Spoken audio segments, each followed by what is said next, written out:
Yes, and it's the same the other way around, I'll tell you. I've seen it both this way and that way. When children manipulate parents, and when parents manipulate children, and when, for example, initially, when this journey of mine began, I started my journey, well, sort of based on my traumas, like, oh, I had this and that in childhood, and I spent so much time on that.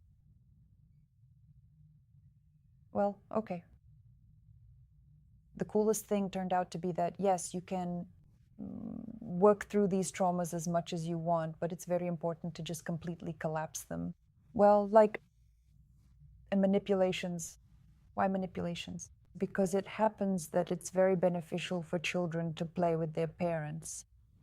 That is, children are manipulators. What kind of children? Most often, by the way, it's the younger children. They know very well how it's done, and they're very good at playing with their parents.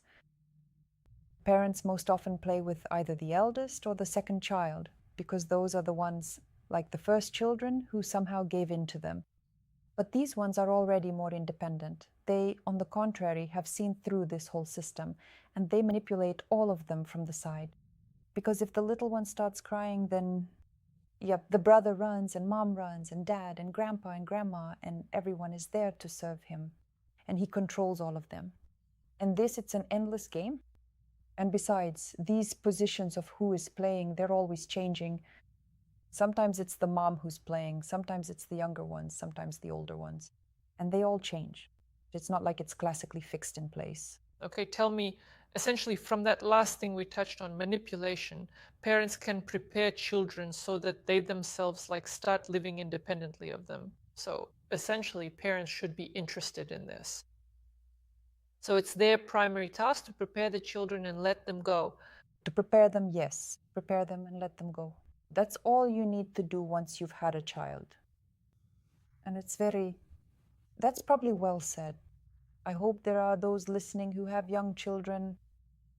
It really is very important to let your child go in time and to prepare them.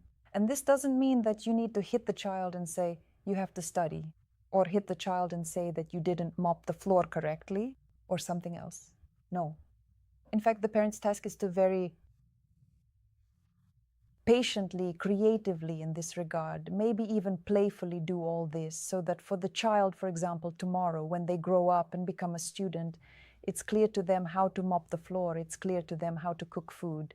So he won't, once he's on his own, when he finds himself alone, he won't panic about not knowing how to do it. He'll be just fine, okay? He knows how to do it, especially now. This generation of kids, they watch everything on YouTube and they manage just fine. I think they'll handle it better than we did. And another important thing to teach a child, it's vital to teach them how to set their own boundaries. That's what I've realized for myself, and it's what I'm doing with my own children. It's absolutely essential to teach them everything about anatomy, everything related to the topic of sex. It's also such a for some reason, taboo subject, but there are great books that explain it all in a child's language. And they should understand where, what, and how, the what for, and the why.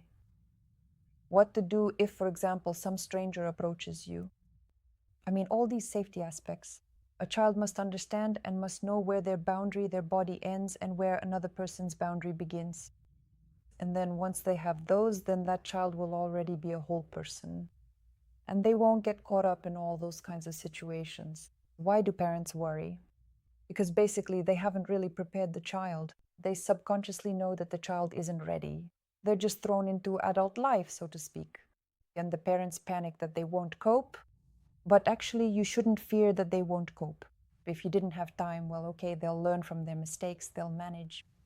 Well, yeah, we all somehow made it to our age, Yes, and we managed, even though we weren't prepared.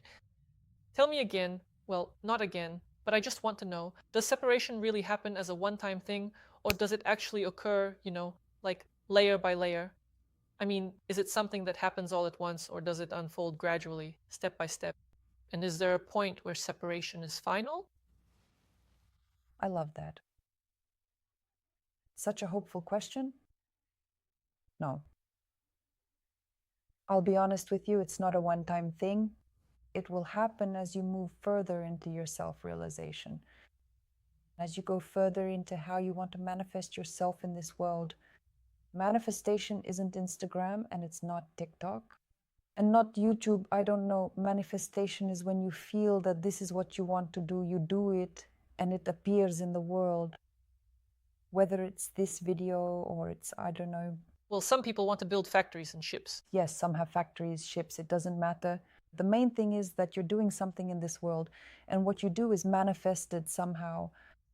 That is what manifestation is. And it turns out, for example, say for instance, you have one shop and you're at some level of separation and you're like, now I want a chain of shops. This is where the scale should grow. And so you move on, it turns out, to that level where the scale is different.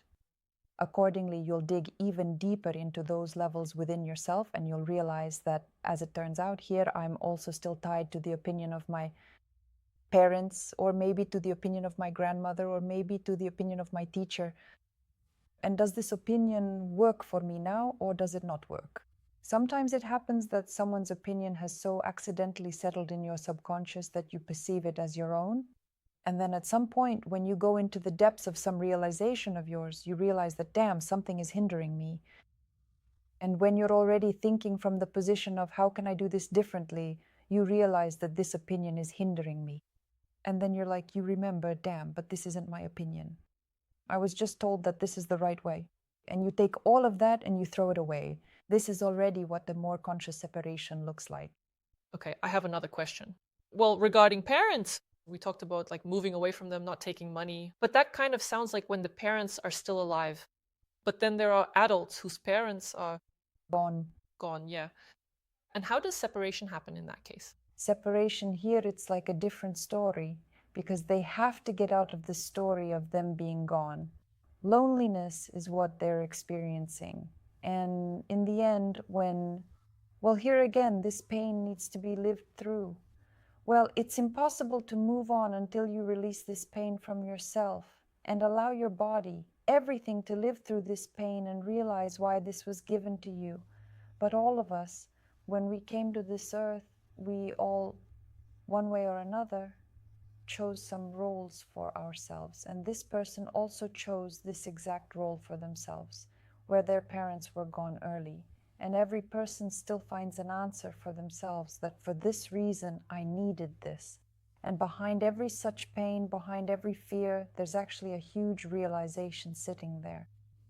And when he goes, as they say, takes a step into this loneliness and says that he's no longer afraid to be alone, because in reality, we come to this earth alone, we leave this earth, as they say, well, in loneliness anyway. We are that very, as they say, single soul in this body. So yes, this... Well, look, I even wanted to a little bit, you've brought this to loneliness, but I wanted to ask, separation, it also seemed to me, is like you have values and laws inside that your parents lived by. And at this point, it doesn't really matter if they're alive or gone because you still have their values. Yes. And you need to separate yourself from them. Yes. So how do you actually go about doing that kind of work? From the very moment you realize like, oh, I'm really doing something just like my mom, or I'm acting exactly the same way, and I realize that right now it's just not working. What do you do in that situation? Admit that it's not working. In this case, at least from what I've seen and from my clients' stories, what eats at people the most? When this process is happening, where mom said this was right, but it feels like, well, wrong. And the person tries to stretch a lie and make it the truth. Like, it's true because my mom said so. And she tries to convince herself, lying to herself and lying to others. And this problem is called guilt. Because if I stop completely doing things the way my mom did, then I'm being a traitor to her. Guilt really eats away at you, sometimes more than you realize. When it comes to your beliefs and your upbringing, what you really need to focus on, what you need to work on, is that guilt. Get rid of the guilt. Say, I'm shameless and I'm not doing what you said I should do. In other words, allow yourself the other extreme because you're a good person. You want to do what mom said. So allow yourself to be bad. There's a ton of information on this. I don't know, like all over Instagram and everywhere, about why it's important not to get stuck in the good girl role. It's not about being totally crazy. It's that if you're stuck and used to being that way, you have to break those boundaries first. It's like being on a swing. You were always the good one here, but until you dive into your darkness, well, let's call it darkness, your shadow, Yes. darkness, whatever you want to call it, you won't understand the potential there. And only after that can you find your balance. Until you go there, you can't do this. Well, duality is always present. Yes. So tell me, I think we've discussed separation quite extensively. Is there anything else important that absolutely must be considered during separation? Regarding separation, I guess you just really need to understand that there are these different levels. So at first, you're like, okay, I want to, for example, I feel like I want to sew clothes. And then you go and sign up for classes. The first thing at first, something will be wrong. Most likely, something will turn out messy, not how you imagined it, blah, blah, blah, blah, blah, blah. You need to realize that this is just the first layer. But you keep going. You keep going further because somewhere deep down, something inside tells you that this is what you want. And as you go there, that's exactly when this list of beliefs comes up. How you were taught, how you were raised, how you were told that this is good, this is bad, this is right, this is wrong. All of this will start coming out. It will keep coming out and out and out. And depending on the scale you've aimed for on that scale, it will keep coming out of you. And probably to the fact that it's kind of interesting. So you've dived in, dug up some beliefs there, threw them out, did some kind of separation from your mom. Cool, you've mastered this level. Then you wanted to open your own clothing store. Again, the same thing, something. You've worked through it again. Cool, you keep working. And so, in fact, it's a process. It's one that will always be there. The only thing that will change is probably the speed and perception. So if at the first stages the speed of separation is quite slow, maybe you'll cry for weeks or maybe a month, well, depending on how painful it is. And then it will happen probably, well, much faster. It'll take half a day or hours, snap, zip, that's it, and you move on. And it's faster, faster, faster. So the speed builds up. And accordingly, your perception, which is like snap, it will already change. It will already be a bit different. Okay. I, of course, wanted to hear that separation is possible once and for all, and just do 1, 2, 3, and you'll be happy. But as it turns out, there will be happiness, but how to put it? Layer by layer. Yes, if I see anyone who's separated all at once, I'll definitely tell you. I just haven't met one yet. Okay, sure. Well, I hope that our children are the generation that will simply say at 18, woman, thank you for giving birth to me, goodbye. And I'll tell you, this is it. The ones who do it all at once. Great. How much longer do we have? 6 years to wait. Yes. Wait for it in 6 years. Yes. Is that all? That's all, yes. Excellent. Thank you all so much for being here today. Oh, sorry, we're not finished. Thank you, everyone. Yes. I hope we were able to explain the topic of separation clearly. And maybe for someone this was useful and necessary. There's absolutely nothing scary about this process. You just have to do it. Please give us a practice that will work 100% in this separation process. There's one, I've already mentioned the one Alexander Polenko recommends, a separation from the mother. The second one is for dealing with these trauma stories. For a long time, I also worked through various traumas of my own. And the most basic thing that turns out to be important is to release the emotion itself in the moment. So, like a small child, you regress into some childhood state where you're maybe 5 or 6 years old, it doesn't matter when, and you let yourself cry your heart out, swear, tell everyone off, basically release all your emotions. You can hit a pillow or something, just release all your emotions as much as possible, and imagine that even if someone forbids you, you say, go to hell, I'm allowing myself everything. And you allow yourself to release all your emotions. Then when the storm has subsided, you can feel it in your body that you don't even want to swear anymore. when you've sort of exhausted yourself and sat down, and here's what's important to do from this same state, for example, if the story was, say, from when you were 6 years old, from this same state you go, that is, into your 6-year-old body. All your attention on the heart center. Feel it filling up with love and light, and this light spreads throughout your entire body. You fill your whole body. And then you fill this space. For example, the offender who hurt you. This room. Maybe it's the whole place where it all happened.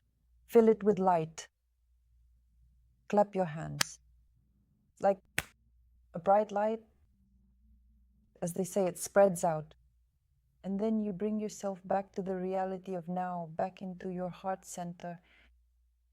Then you can shift your attention to the lower abdomen, the soles of your feet, and the core of the earth. This way, you've emerged from the trauma, and the plus is that you don't need to forget or discard it or anything else. You just need to transform the energy stuck in that trauma into light and love and reclaim it. Because, well, everyone needs energy. It's better to use it, for your own life as you move forward. And then it's no longer about, not remembering or something else like that.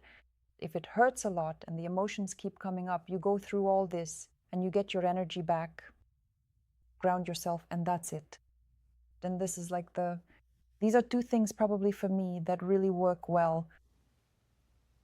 That's it for sure. Yes, that's it. The end. Thank you.